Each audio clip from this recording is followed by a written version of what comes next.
Again, you're first. Oh, yeah, okay. Right. Development in Saham Toney dates back at least 6,000 years. There have always been constraints on growth, which has thus happened at a gradual pace. We recognise from an early stage, in order to be effective, our plan must address today's principal constraints, which in no particular order are the availability of services and facilities, local housing need, highways, the local landscape character's sensitivity to development, and flood risk. In doing that, the plan aims to cater for growth while respecting and mitigating each of the constraints, which is surely a key principle of sustainability. In preparing the plan, we adopted a well-balanced approach, weighted neither towards growth nor to the local environment, and which is thus socially as well as economically and environmentally sustainable. Hence, we do not think it reasonable to cherry-pick policies in a way that will significantly tip the balance towards growth. Likewise, we don't think aspects of the NPPF should be cherry-picked to support a particular case, but should, like the plan, be taken as a whole. At the heart of neighbourhood planning is the principle that it should be used by local communities to address local issues, that higher level plans have neither the scope nor the knowledge base to tackle. That is what our plan does. From the outset, we decided it could not fulfil its purpose if it simply tackled issues in a superficial and ambiguous way, and instead it must provide the necessary detail for all parties to gain a common understanding of development requirements in Saham Toney. We have fully embraced development by allocating 70 houses on 9 sites, more than double the minimum target for Saham Toney, while leaving flexibility for other development to come forward. During plan preparation, as we increased our focus on growth, likewise we gave more attention to adequately mitigating constraints to growth. By commissioning a series of professional studies and assessments, we confirmed our intuitive understanding of the constraints, and our policies evolved to address them in a way aimed at maintaining the plan's sustainability balance. A call for sites resulted in potential for 222 dwellings on 16 sites, and a further 59 were the subject of 2 undecided planning applications at that time. From that starting point, the level of growth set out by the plan was determined by an objective, analytical, and exhaustive process of site assessment and selection that avoided any preconceptions. In practice, all sites had constraints. In some cases, those were mitigated by applying specific policy criteria and, where necessary, by adjusting site boundaries and/or capacities. For others, the constraints could not be adequately mitigated, and those sites were not allocated. It is unreasonable and unjustified to propose that our site allocation process, which no consultee opposed at any stage, now be largely disregarded by A, deleting or diluting policy criteria applied to mitigate development constraints, B, by redefining maximum housing numbers for which ample evidence has been provided as minimum numbers which may be exceeded contrary to the sustainability evidence, and C, by increasing site densities. Neither is it appropriate to remove some of the plan's important protections for the local environment, particularly those relating to infrastructure and flood risk.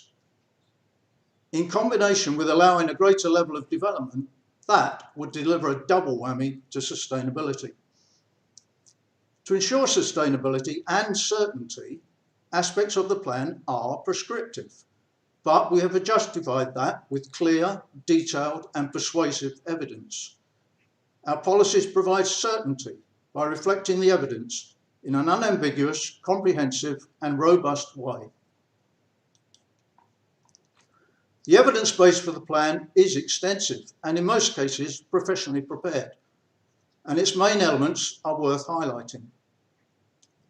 Site assessment, site selection and master planning reports justify not only why 70 dwellings are allocated, but also why greater numbers are not. Strategic environmental and habitats regulations assessments show that the plan's policies have an overall positive impact on the environment and protect habitats of special importance, and so help confirm the plan is in balance. The landscape character assessment defines the sensitivity of various areas to development, and in doing so, supports and guides the site selection process, as well as any future development decisions. The transport study shows that site allocation, to the extent defined, will not have an adverse impact on the local highway network, and that all allocated sites can be safely accessed. The flood risk study demonstrates that the issue is well covered by the surface water management policies. The housing needs assessment establishes specific local needs and demonstrates that housing tenure requirements differ from those of the district as a whole. Yeah.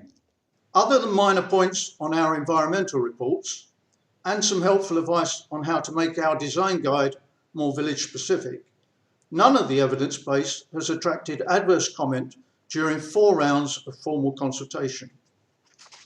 Taken together, the evidence base paints a clear picture of how growth in Saham may take place in a sustainable way, and that's what underpins our policies. That, coupled with community support and landowner confirmation of their site's availability, gives us confidence the plan promotes an acceptable level of sustainable and deliverable growth. We do accept that a plan must offer flexibility, and that is built into our plan. But flexibility is not best ensured by ambiguity. Certainty benefits all involved in the planning process and is far more likely to reduce costs and delays than add to them. The use of terms such as must and will, as opposed to should, are an inherent part of providing certainty, but we have applied them in ways that ensure adequate but not unlimited flexibility. If the plan's robustness set out to hinder development, our case for its level of certainty would be weaker, but that is not the case. Through site allocations alone, the plan delivers more new houses than the minimum specified for 4 of the 18 local service centres in the local plans, those being a higher tier in the Breckland settlement hierarchy. That being the case, there is no justification for rewording the plan to allow an unspecified additional number of new dwellings. Conversely, we see every justification for robust policy criteria to mitigate the constraints I mentioned earlier. We will be happy to discuss in detail any of the constraints and how they have influenced policies, but in the limited time I have remaining, I'd like to focus on those relating to drainage. We listened carefully to the local community on all aspects of the plan, but it was most passionate and vociferous on the topic of flood risk. Many households are not simply concerned about that, but utterly fearful of it, and understandably so, given that about 1 in 7 are at direct risk, and many have suffered 2, 3 or more flood events in the last 5 years alone.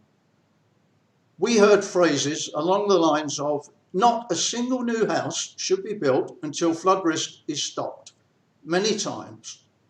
We understand the plan cannot take such a direct stance, but will not willingly hang villagers out to dry on this topic, as one person observed would be the case if the plan failed to protect against flood risk in a rigorous way.